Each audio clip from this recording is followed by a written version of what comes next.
नमस्कार, मी किरण वाजगे. आपण पाहत आहात आपला आवाज. आपला आवाजमध्ये आपलं मनस्वी स्वागत. बातमी आहे संपूर्ण राज्यात चर्चा होत असलेल्या बिबट सफारीबाबतची. गेल्या आठवड्यापासून जुन्नर तालुक्यातील बिबट सफारीचा मुद्दा थेट राज्य पातळीवर चांगलाच गाजतोय. यासाठी सोशल मीडियात मोठी चळवळ उभी राहत असताना तालुक्यातील स्वराज्य पर्यटन संवर्धन संस्थेकडून तात्काळ या चळवळीसाठी काही महत्त्वपूर्ण गोष्टी करण्यात येणार आहेत, अशी माहिती संस्थेचे अध्यक्ष विजय कोल्हे यांनी पत्रकार परिषदेत दिली. बिबट सफारीसाठी सरकारवर मोठा दबाव निर्माण केला जाणार असून जुन्नर तालुक्यात बिबट्या सफारीसाठी आजी माजी आमदार तसेच सर्व पक्षांचे प्रतिनिधी, ग्रामपंचायतीच्या सरपंचांचे ठराव, विविध संस्था, सर्वसामान्य लोक आपापल्या परीने व मार्गाने प्रयत्न करत आहेत. त्यांच्या प्रयत्नांना बळ देण्यासाठी हे जनतेचे कर्तव्य असून तसेच तालुक्यातील जनतेच्या याबाबतच्या भावना व विचार सर्वांपर्यंत पोहोचवणे गरजेचे असून स्वराज्य पर्यटन संवर्धन संस्था या सर्वांच्या प्रयत्नांना बळ देण्यासाठी व लोकांचे विचार व भावना सर्वांपर्यंत पोहोचवण्यासाठी एक सामाजिक व्यासपीठ उपलब्ध करीत आहे.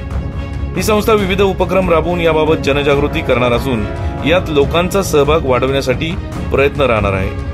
गुरुवार दिनांक 17 रोजी नारायणगाव येथे झालेल्या पत्रकार परिषदेत याबाबत स्वराज्य पर्यटन संवर्धन संस्थेची भूमिका व भविष्यात हाती घेण्यात येणारे उपक्रम याबाबत माहिती देऊन समाजातील सर्व घटकांना या उपक्रमात सहभागी करून घेणार असल्याचे सांगण्यात आले. याप्रसंगी संस्थेचे अध्यक्ष व आपला आवाज न्यूज नेटवर्कचे सांस्कृतिक संपादक विजय कोल्हे, सचिव मारुती जाधव, उपाध्यक्ष जितेंद्र हांडे, सुजित खैरे, संजय वारुळे, शेखर नलावडे तसेच इलेक्ट्रॉनिक व प्रिंट मीडियाचे प्रतिनिधी उपस्थित होते. या पत्रकार परिषदेमध्ये संस्थेच्या सदस्यांनी नेमक्या काय प्रतिक्रिया दिल्यात ते पाहूयात. ब्युरो रिपोर्ट, आपला आवाज, नारायणगाव.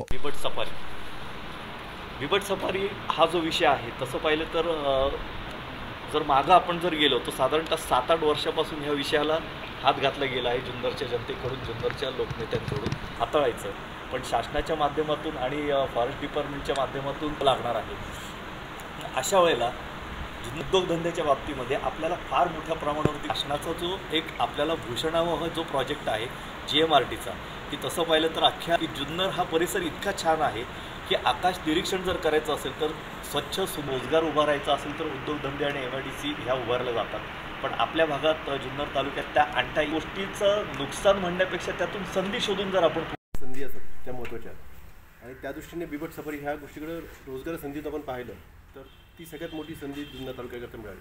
आणि जर हा थोडक्या पर्यटन तालुका होऊन उपयोग नाही, त्याला पर्यटनाकरता संधी निर्माण करावी. मग त्याकरता वेगळ्या संधीवरती ही एक संधी आहे की बिबट सफारी, आणि ती झाली तर फार मोठ्या लोकांना हे होईल. म्हणजे माझं तर म्हणणं असं आहे की साधारणतः 1 लाख ते 3 लाख पर्यटक आपल्या जुन्नर तालुक्याला बिबट सफारी करता येतील, हा माझा एक अंदाज आहे वर्षभरातला. आणि तेवढ्या जर पर्यटक आले, 1 लाख ते 3 लाखाच्या दरम्यान जर पर्यटक जुन्नर तालुक्यात वाढले तर जुन्नर तालुक्यातलं अर्थकारण त्या प्रमाणात बदलतं. आणि हे फार महत्त्वाचा मुद्दा आहे सगळ्यात, की त्याकरता जुन्नर आहे.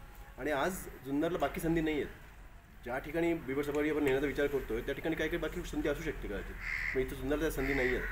म्हणजे थोडक्यात जे अध्यक्षांनी सांगितलं की MTDC आपल्याकडे नाही होऊ शकत, त्यामुळे औद्योगिक संधी आपल्याकडे फार लिमिटेड आहे.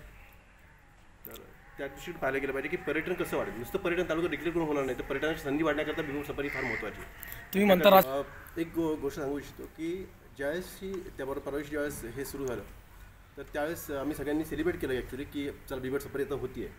दुसऱ्या दिवशी आपल्याला कळलं की बिबट सफारी बारामती होती. तर त्यामुळे आम्ही त्या दिवशी सेलिब्रेट पण केलं सगळ्यांनी की बिबट सफारी आपल्याकडे होती, एक चांगली संधी आपल्याकडे येते, आणि आम्ही ते सेलिब्रेट केलं.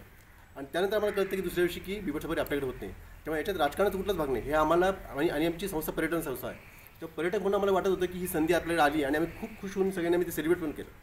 पण ती दुसऱ्या दिवशी आपल्याला नाही हे दुर्दैवाने कळाल्यानंतर मग 16ची जी आहे त्या पॉलिसीनुसार जो तालुका किंवा जे क्षेत्र आपण पर्यटन म्हणून डिक्लेअर केलं जातो त्या ठिकाणी गव्हर्नमेंटनी किंवा गव्हर्नमेंटच्या त्या प्रत्येक डिपार्टमेंटनी त्या ठिकाणी त्याचा सर्वे करून इथं कुठले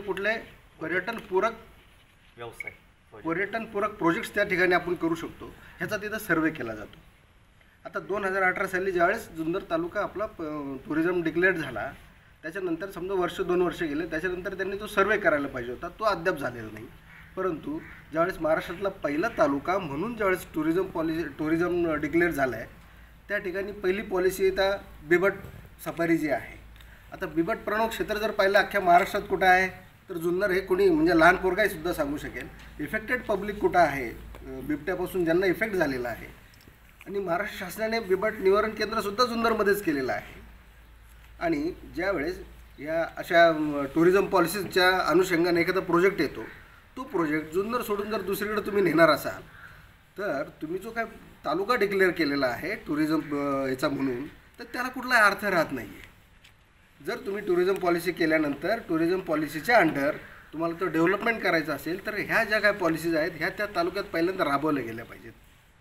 आणि ह्या जर तिथं होणार नसतील तर हा तालुका टुरिझम डिक्लेअर करण्यामध्ये काय पॉईंट आहे?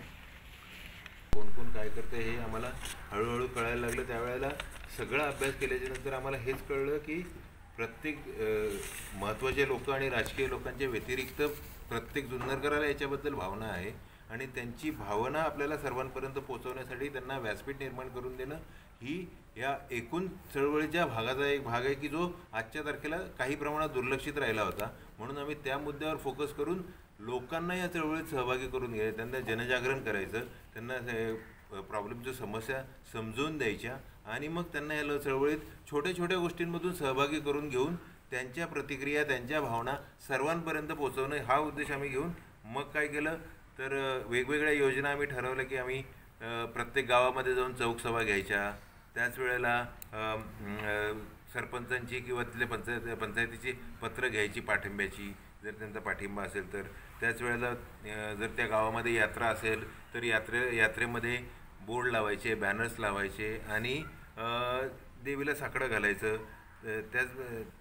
त्याच्यानंतर फेसबुक ऑनलाईन माध्यमातून सुद्धा याचा मोठ्या प्रमाणावर प्रचार करायचा की लोकांच्या ज्या काही प्रतिक्रिया आपण घेतो आहे त्या ऑनलाईन माध्यमातून व्हायरल करायच्या की त्या जेणेकरून कोणालाही न दाखवता आपोआप जे लोक संबंधित आहेत त्यांच्यापर्यंत पोचतील आणि त्यांना निर्णय घ्यायला सोपं जाईल.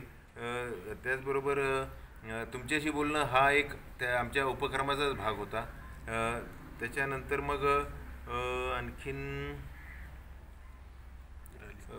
सगळं जे बिबट्याने आजपर्यंत जे कुटुंब पीडित झालेले आहेत, इंज्युअर्ड झालेले आहेत, जवळजवळ 200च्या आसपास लोकांचे बळी गेलेले आहेत.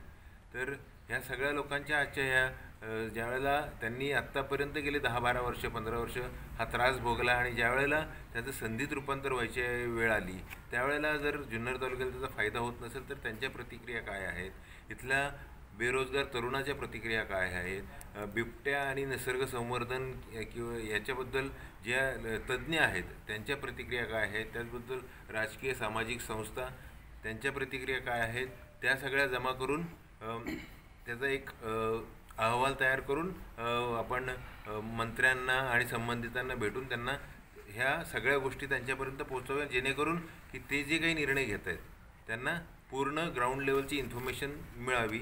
आणि त्याचबरोबर तालुक्याचे नेते म्हणून जे लोक ह्या विषय आपल्या जुन्नर तालुक्याला प्राप्त व्हावं म्हणून प्रयत्न करत आहेत त्यांना जर ज्या वेळेला कोणाशी वरिष्ठांशी बोलायची गरज येईल किंवा शासन निर्णयामध्ये त्यांची चर्चा होईल त्यावेळेला हे सगळं मटेरियल त्यांनासुद्धा मदत करणार आहे त्यांचा विषय मांडण्यासाठी.